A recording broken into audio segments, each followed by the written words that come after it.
Welcome to Musa Wanders the Wilderness.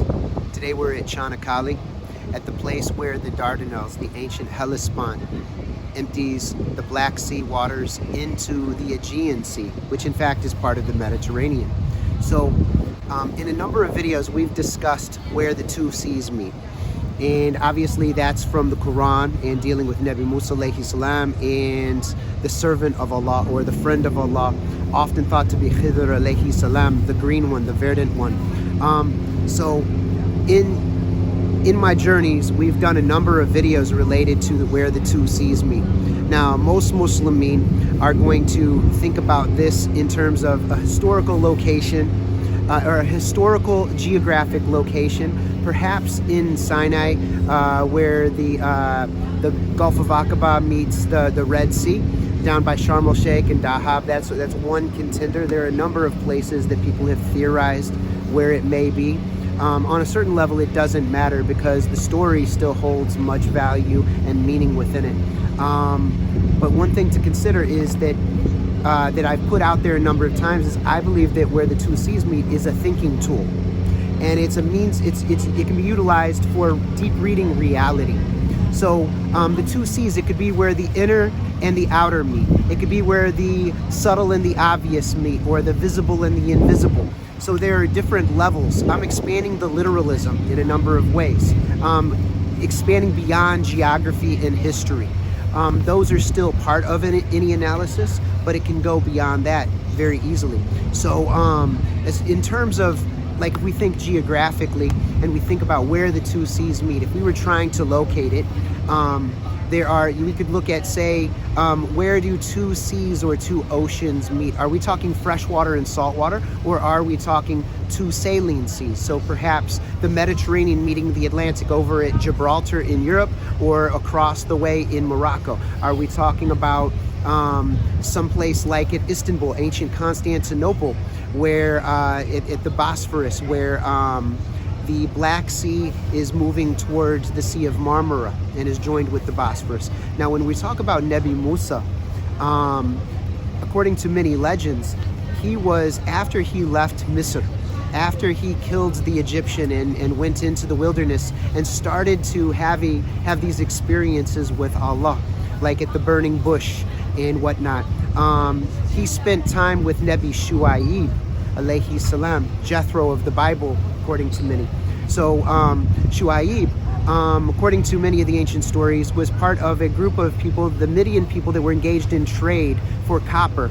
And so they would wander between Midian down it kind of like the border of Sham and the Hijaz and Sinai, all the way up to Deir Bakr in the area, the place of copper in Balad Hashem. And so that's one of the stories that you will find, and there are sites associated with Nabi Shu'aib and Musa in Balad Hashem, out by Shanli Urfa and Deir Bakr here in Turkey.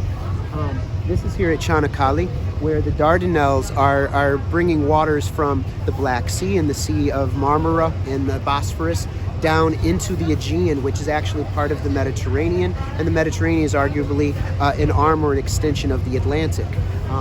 So this is a place where two seas meet here at Canakkale in a geographic sense. Now, because there are stories of Nabi Musa and many of the ancient prophets of Bani Israel and other prophets like Shu'aib alayhi salam here in Turkey, and we know that Nabi Musa was wandering for quite a long distance and looking for the place where the two seas meet, so that he was going to meet this friend of Allah, and he was going to gain a new level of insight and understanding. So it is actually very, very logical that he could have come out to this area if we were thinking historically and geographically. We also know that up at Constantinople in Istanbul, on one of the 7 hills there, is a purported grave of Nabi Yusha alayhi salam, who is the assistant of Nabi Musa and also his spiritual inheritor. So he's considered a prophet Islamically, but not within the Christian and the Jewish traditions as far as I'm aware. But he is purportedly buried there. That's at a possible place where the two seas meet, and that might be why they say he's buried there. So this is another contender for where the two seas meet. but it can be utilized for many different things. We can think about any location where two different groups of people, two cultural areas come together. It could be a place where two seas meet, in a place where insight can be derived, direct knowledge and insight, where cash for lightning flashes, light bulb moments, epiphanies occur. And so, it's like, so there are many ways of thinking. I've done a number of videos about where the two seas meet, but this is a place that is a place where the two seas of Europe and Asia meet, where two saltwater seas of the Sea of Marmara and the Mediterranean meet.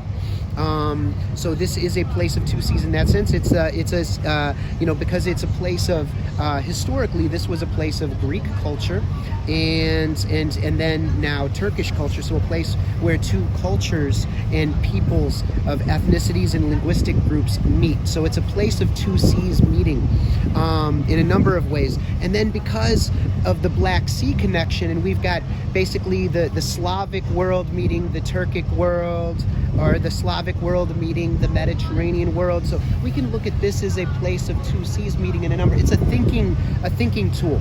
And that's one of the beauties of it Quranically, is it enables us to think in some very interesting ways. So I believe, like, I hear Muslims talk about how everything's in Quran, and yet I see people limit Quran continually. Quran teaches us to think, to contemplate, to consider, to reason. It teaches us, it doesn't teach us to blind follow. It teaches us, it gives us categories for thinking. It teaches us about the importance of comparing and contrasting, of reading the signs, reading the outer and the inner signs, the signs all around us on the horizons of the sky, the weather patterns, the sun, the moon, the stars, the ecosystems.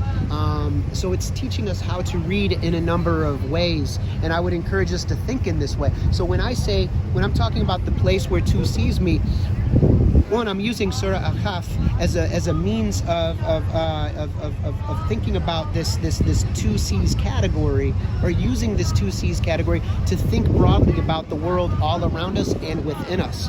So if we're going to utilize it in a historical sense, then this is one of the contenders here at Canakkale, where the Bosphorus, where the Dardanelles, or the ancient Hellespont empties water from the Sea of Marmara, and beyond that, the Black Sea and Bosphorus, into the Aegean, which is part of the Mediterranean, which is part of the Atlantic. So this is where Europe meets Asia. So it gives us a way to think in some very interesting and potentially fruitful ways. So I would love to hear your thoughts on the matter, and think, historically and geographically, where do you think the place where the two seas meet? And have you ever heard of any shuyukh use this category of the two seas in order to think about anything besides Surah al Kahf? So anyway, I'm very interested in hearing these things. So it's a very cold day here at the place where Europe and Asia meet, on the Dardanelles and the Aegean, at Canakkale in the Republic of Turkey. Everybody have a peaceful day. Assalamu alaikum wa rahmatullahi wa barakatuh.